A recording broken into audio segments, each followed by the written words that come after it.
Sarah Martinez had been looking forward to this evening for weeks. After 18 months of deployment overseas, the 32-year-old Navy SEAL finally had a chance to enjoy a quiet dinner at her favorite Italian restaurant in downtown San Diego. She had traded her military uniform for a simple black dress and comfortable flats, wanting nothing more than to blend in with the civilian crowd and savor some normalcy. The restaurant buzzed with the typical Friday night energy. Families occupied the larger tables, while couples shared intimate conversations over candlelit meals. Sarah chose a corner booth, appreciating the strategic view it offered of the entire dining room. Old habits died hard, even during peacetime. She had just ordered her favorite dish, chicken parmesan, when she noticed three men at the bar becoming increasingly loud and aggressive. They appeared to be in their late 20s, dressed in expensive suits that suggested successful careers. But their behavior told a different story. Empty beer bottles cluttered their section of the bar, and their voices carried across the restaurant with disturbing comments about other patrons. Sarah tried to focus on her meal when it arrived, but her training made it impossible to ignore potential threats. The men had been making crude remarks about several female diners, their voices growing bolder with each drink. The restaurant staff seemed hesitant to intervene, perhaps intimidated by the men's aggressive posture and expensive appearance. 20 minutes into her meal, Sarah watched as the three men approached a young couple at a nearby table. The woman appeared to be in her early 20s, clearly uncomfortable as one of the men leaned over her chair, making inappropriate comments. Her male companion, obviously nervous, asked them politely to leave them alone. Instead of backing down, the situation escalated quickly. The largest of the three men, standing well over 6 feet tall with broad shoulders, grabbed the young woman's arm and pulled her from her chair. His companions laughed as she struggled to break free, their behavior drawing shocked stares from other diners. Sarah felt her muscles tense as she assessed the situation. The restaurant staff had retreated behind the counter, apparently calling for help, but she knew police response time could be several minutes. The young woman's eyes met hers across the room, filled with terror and pleading for assistance. Without hesitation, Sarah stood from her booth and walked calmly toward the confrontation. Her years of training had taught her to remain composed under pressure, and she approached the group with measured steps. The men were so focused on intimidating their victims that they didn't notice her approach until she was directly behind them. "Excuse me," Sarah said in a clear, steady voice that cut through the restaurant's tension. "I think you gentlemen need to step away from the lady and return to your seats." The three men turned toward her, their faces showing a mixture of surprise and amusement. The ringleader, still gripping the young woman's arm, looked Sarah up and down dismissively. Her petite frame, standing barely 5 feet 4 inches tall, seemed to amuse them greatly. "Mind your own business, sweetheart," the largest man sneered, tightening his grip on the frightened woman. "This doesn't concern you. Go back to your dinner before you get hurt." Sarah remained perfectly still, her voice never wavering. "I'm asking you nicely to release her and leave these people alone. This is your opportunity to walk away peacefully." The second man, emboldened by alcohol and his friend's aggression, stepped closer to Sarah. "Or what? What's a little girl like you going to do about it?" He reached out to push her shoulder, clearly intending to intimidate her into backing down. That single touch was all Sarah needed to justify her response. In her world, any unwanted physical contact constituted an assault, and she was authorized to defend herself and others accordingly. The men had no idea they had just made the biggest mistake of their lives. The moment the second attacker's hand made contact with Sarah's shoulder, 15 years of intensive military training kicked into overdrive. Her body moved with the fluid precision of someone who had spent countless hours perfecting hand-to-hand combat techniques in some of the world's most dangerous environments. In one lightning-fast motion, Sarah grabbed the man's wrist, twisted it sharply to the right, and used his own momentum against him. The man found himself face down on the restaurant floor before he could comprehend what had happened. The sound of his body hitting the ground echoed through the suddenly silent dining room. The ringleader, shocked by the speed of Sarah's response, released his grip on the young woman and lunged toward Sarah with both fists raised. He had at least 60 pounds and 8 inches of height advantage, but Sarah had trained with men twice his size in conditions far more challenging than a restaurant floor. She sidestepped his clumsy attack effortlessly, using a basic evasion technique she had mastered during her first year of SEAL training. As he stumbled past her, she delivered a precise strike to a pressure point on his neck, causing his legs to buckle instantly. He crashed into an empty table, sending dishes and glasses cascading to the floor. The third attacker, realizing his friends were no longer standing, attempted to flee toward the restaurant's front entrance. Sarah had anticipated this reaction and positioned herself to block his escape route. When he tried to push past her, she employed a simple but effective defensive move, redirecting his forward momentum and sending him sprawling across the entryway. The entire confrontation lasted exactly 15 seconds, though to the stunned restaurant patrons, it seemed to unfold in slow motion. 3 aggressive men who had been terrorizing other diners now lay groaning on the floor, completely incapacitated by a woman who appeared to be enjoying a quiet dinner alone.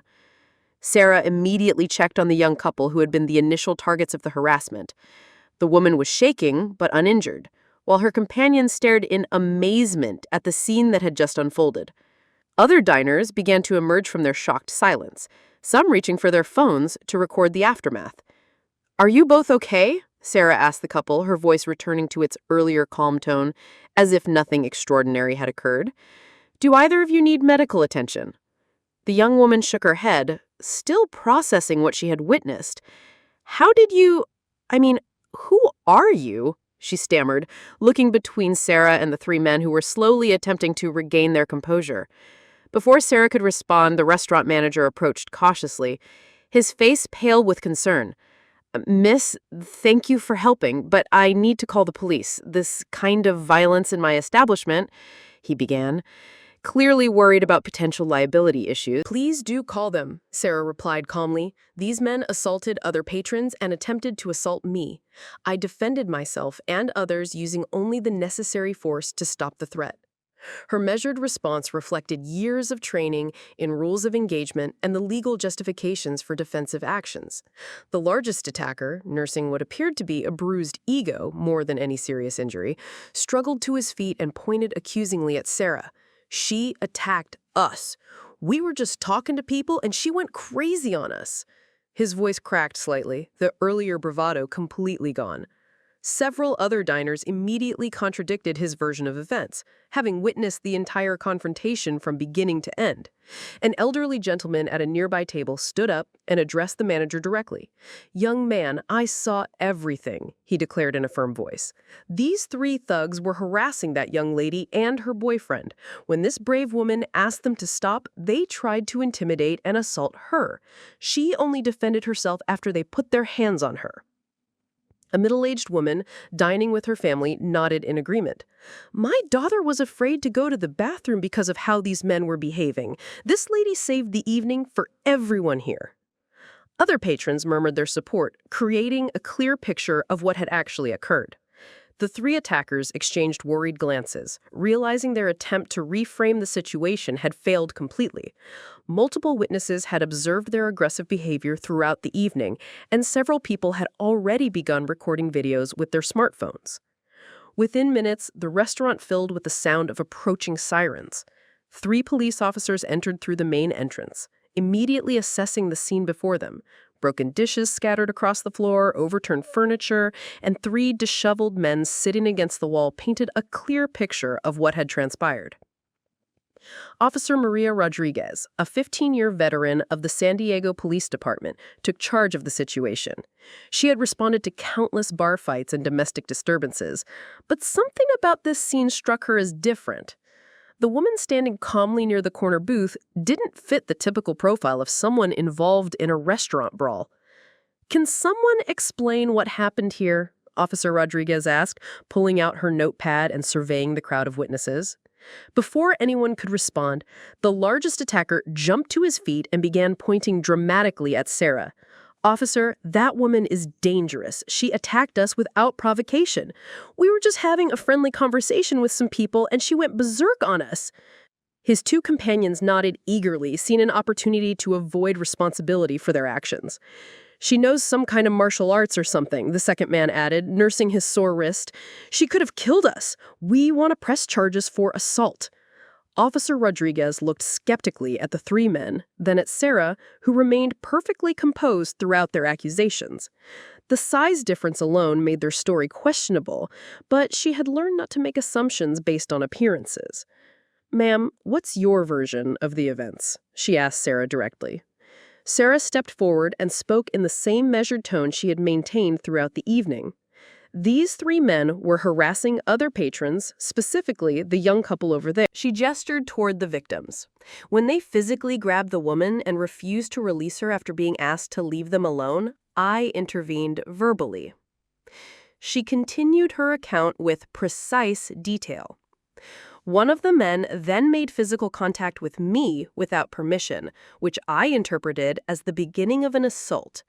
I used only the minimum force necessary to neutralize the threat to myself and the other patrons." The restaurant manager stepped forward with his own testimony. "Officer, I watched the whole thing. These three men had been drinking heavily and making inappropriate comments to female customers all evening. My staff was preparing to ask them to leave when the situation escalated." Officer Rodriguez began interviewing the witnesses systematically.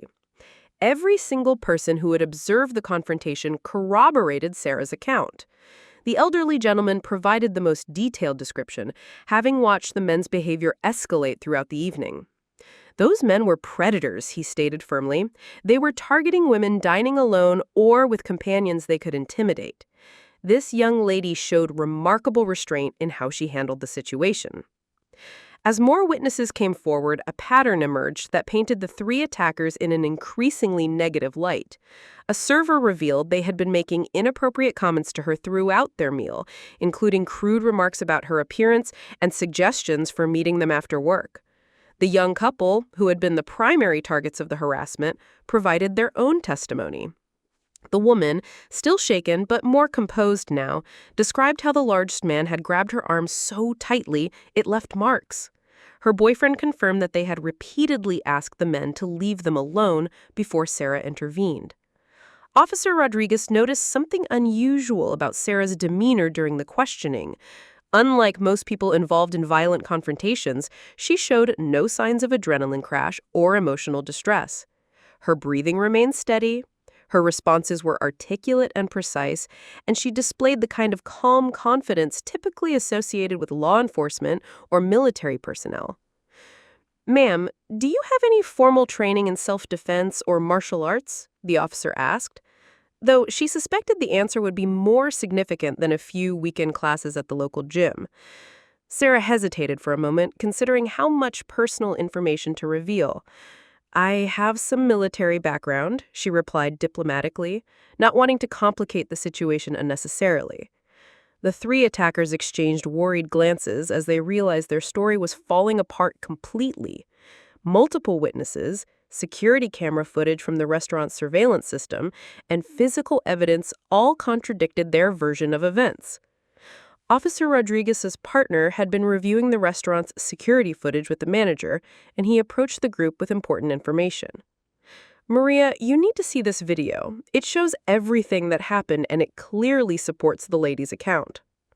The footage revealed the men's aggressive behavior throughout the evening, their harassment of multiple patrons, and the moment when they initiated physical contact with Sarah. The video quality was excellent, capturing every detail of the 15-second confrontation in high definition. As Officer Rodriguez reviewed the evidence, she realized she was dealing with a textbook case of self-defense. The three men had created a hostile environment, targeted innocent victims, and initiated physical contact with someone who had simply tried to de-escalate the situation peacefully. Officer Rodriguez studied the security footage carefully, replaying the crucial 15-second sequence several times. The video clearly showed the three men approaching other diners aggressively, the young woman being grabbed against her will, and Sarah's calm approach to defuse the situation.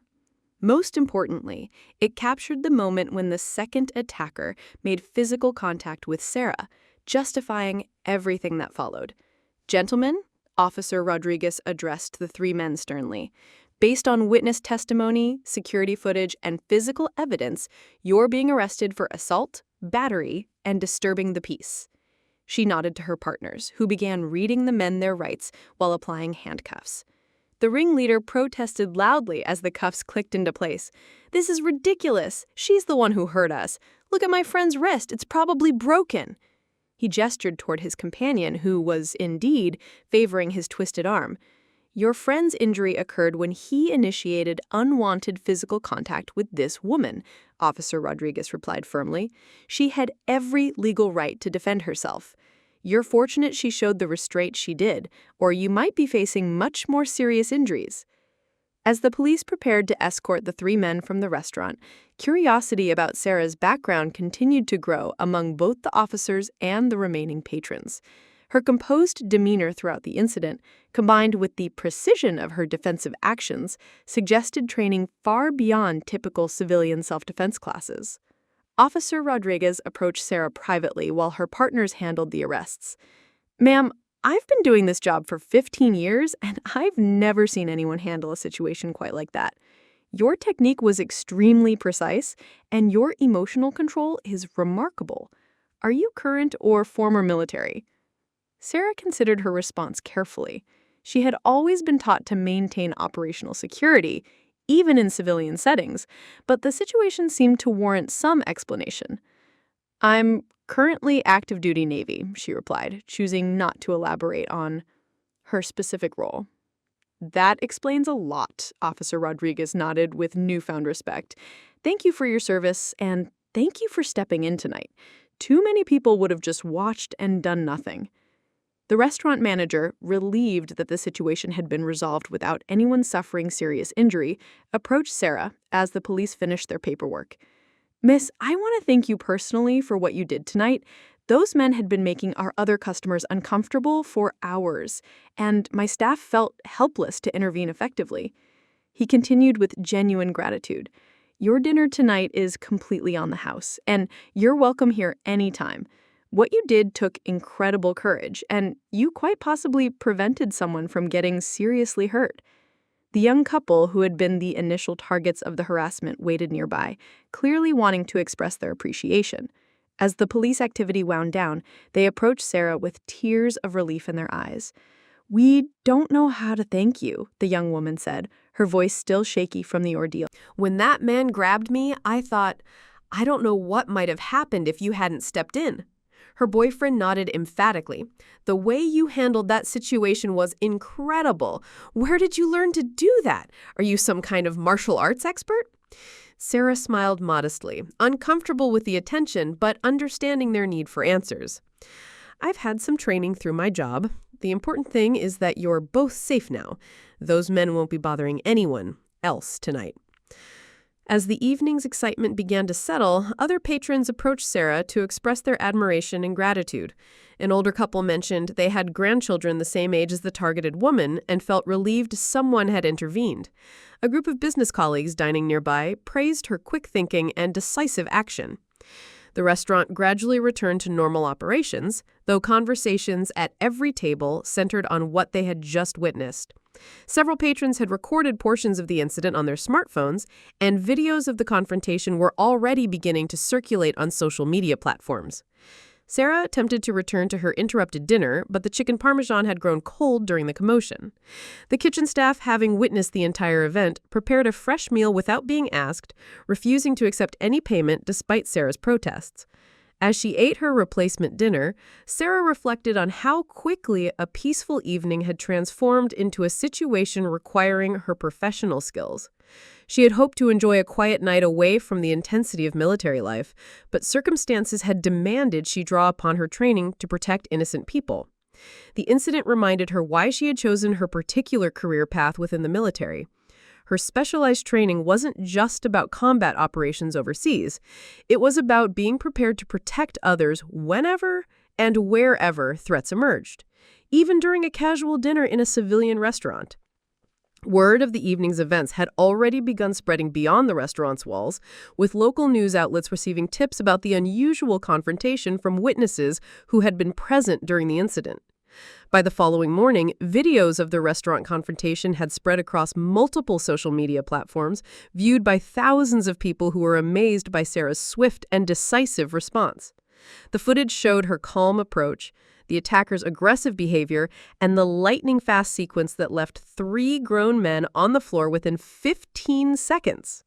Local news station Channel 8 received multiple tips about the incident, and veteran reporter Jessica Chen recognized the potential significance of the story. She had covered military affairs for over a decade and suspected there was more to Sarah's background than a simple military training explanation. This isn't typical military combatives training, Jessica observed while reviewing the security footage with her producer. The precision, the speed, the tactical awareness. This woman has received specialized combat instruction at the highest levels. The story gained national attention when military affairs blogger Mike Stevens, himself a former Marine, analyzed the security footage frame by frame. His detailed breakdown of Sarah's techniques identified specific moves from advanced special operations training programs that weren't taught to regular military personnel. What we're seeing here, Stevens wrote in his viral blog post, is someone with training consistent with elite special operations forces. The way she controlled distance, managed multiple attackers, and neutralized threats while minimizing injury suggests Navy SEAL or similar special operations background. Sarah's commanding officer, Captain Robert Hayes, became aware of the media attention during his morning briefing. While the Navy generally preferred to keep its personnel out of civilian news stories, this particular incident reflected positively on military training and professionalism. Martinez, he called her into his office the following Monday morning. I understand you had an interesting weekend.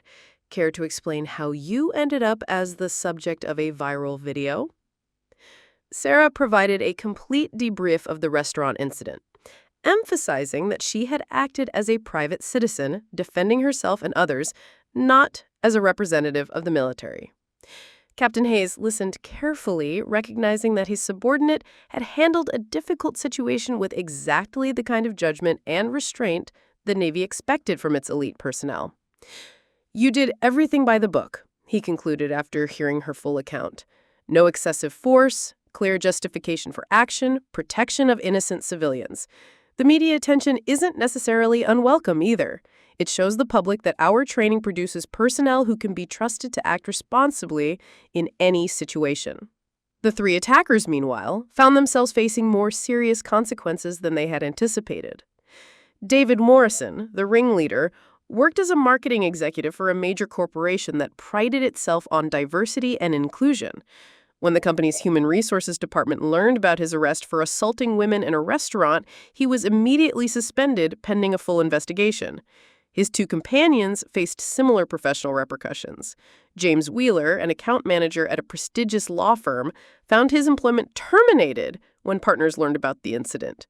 The 3rd man, Kevin Torres, worked in financial services and discovered that his employer had a zero-tolerance policy for employees convicted of assault charges. Legal experts following the case noted that the security footage made prosecution extremely straightforward. Defense attorneys for the 3 men privately advised them to consider plea agreements rather than face trial, given the overwhelming evidence of their guilt and the compelling testimony from multiple witnesses. Sarah's true identity became public knowledge when investigative reporter Jennifer Walsh obtained personnel records through Freedom of Information Act requests. The revelation that the restaurant defender was actually Petty Officer First Class Sarah Martinez, a decorated Navy SEAL with 2 combat deployments, transformed the story from a viral video into a national news phenomenon. The discovery generated intense media interest in Sarah's military career and background. Public records revealed her participation in classified operations in Afghanistan and Iraq, though specific details remained redacted for national security reasons. Her service record showed multiple commendations for valor and leadership in combat situations. Military recruiting stations across the country reported increased interest from young women inspired by Sarah's example. The Navy's Public Affairs Office began receiving interviews and appearances recognizing the positive impact her story was having on military recruitment and public perception. Sarah herself remained uncomfortable with the attention, preferring to focus on her military duties rather than celebrity status. She declined most interview requests, issuing a brief statement through Navy Public Affairs, emphasizing that she had simply done what any trained person should do when witnessing an assault in progress. "I acted to protect innocent people who were being victimized," her statement read. "This is what we're trained to do, whether in military operations overseas or as citizens at home. I hope this incident encourages others to stand up for those who need help within their own capabilities and training." The restaurant where the incident occurred experienced an unexpected surge in business, with visitors hoping to see the location where the now famous confrontation had taken place. The manager installed a commemorative plaque near Sarah's original table, thanking her for her service and her actions that evening. The incident had transformed from a simple case of self-defense into a cultural phenomenon that sparked discussions about military training, civilian responsibility, and the appropriate response to public harassment and assault. 6 months after the restaurant incident, the ripple effects continued to influence lives across the country. Sarah Martinez had been promoted to Chief Petty Officer, partly in recognition of how professionally she had handled both the confrontation and the subsequent media attention. Her commanding officers praised her for representing the Navy's values and training standards in the most positive possible light. The legal proceedings against the 3 attackers concluded with all 3 men pleading guilty to assault and battery charges.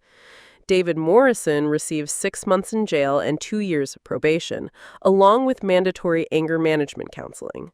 James Wheeler and Kevin Torres received similar sentences, plus community service requirements that included speaking to young men about respect for women and appropriate behavior in public spaces. The incident had profound personal consequences for the attackers, beyond their legal penalties. Morrison lost his marketing executive position and struggled to find comparable employment as potential employers discovered his criminal record during background checks. Wheeler's law firm career ended permanently, effectively destroying years of educational investment and professional development. Kevin Torres faced the additional consequence of losing his financial services license, making it impossible to continue in his chosen career field. All 3 men were required to pay restitution to the restaurant for damages and lost business during the incident, as well as covering medical expenses for their own injuries. The young couple, who had been the initial targets of the harassment, Jennifer and Mark Thompson, maintained contact with Sarah throughout the legal proceedings. They testified at the sentencing hearing about the lasting impact of the attack on their sense of security and their gratitude for Sarah's intervention. Jennifer Thompson had initially struggled with anxiety and fear about dining out alone, but she gradually recovered with the support of counseling and the knowledge that justice had been served. She and Mark became advocates for bystander intervention training, speaking at university campuses about the importance of standing up for others when witnessing harassment or assault. The restaurant industry took notice of the incident and its aftermath, with many establishments implementing improved training for staff on how to handle aggressive customers and protect other patrons. The Italian restaurant where the incident occurred became a model for other businesses, developing protocols for identifying and addressing threatening behavior before it escalated to violence. Sarah's story inspired the creation of several scholarship programs for young women interested in military service, particularly in special operations fields previously dominated by men. The Navy used her example in recruiting materials, highlighting the diverse skills and backgrounds of modern military personnel. A documentary filmmaker approached Sarah about creating a full-length film about women in special operations, using her story as the central narrative. While she initially declined, she eventually agreed to participate on the condition that any proceeds would support veteran assistance programs and organizations combating sexual harassment. The viral video of the confrontation became a case study in military training programs worldwide, demonstrating the importance of de-escalation techniques, appropriate use of force, and maintaining professionalism under pressure. Military academies incorporated the incident into their curricula as an example of how to apply combat training in civilian contexts responsibly. Sarah continued her military career, deploying twice more to overseas assignments, where her experience and leadership proved invaluable to her teams. She never sought recognition for the restaurant incident, viewing it as simply doing what any trained person should do when confronted with injustice. Years later, when asked about that evening, Sarah reflected on how a simple dinner out had become a defining moment in multiple lives. The three men who attacked her learned harsh lessons about consequences and respect for others. The young couple she protected gained a renewed faith in the willingness of strangers to help those in need. The broader impact extended far beyond those directly involved. Thousands of people who viewed the security footage or read about the incident were inspired to take self-defense classes, volunteer for community safety programs, or simply be more aware of their surroundings and willing to help others when needed. The incident demonstrated that specialized military training, when combined with proper judgment and restraint, could make a significant positive difference in civilian life. Sarah's actions that evening embodied the military values of service before self, excellence in all endeavors, and integrity in every situation. The restaurant still displays the commemorative plaque honoring Sarah's actions, and the staff often tells the story to curious customers. The booth where she sat that evening has become something of a local landmark, reminding visitors that heroes can emerge in the most unexpected circumstances, and that sometimes the most ordinary evenings can become extraordinary through the actions of individuals willing to stand up for what is right. The incident ultimately proved that training, preparation, and moral courage could combine to create positive outcomes even in dangerous situations, inspiring others to develop their own capabilities and willingness to protect those who cannot protect themselves.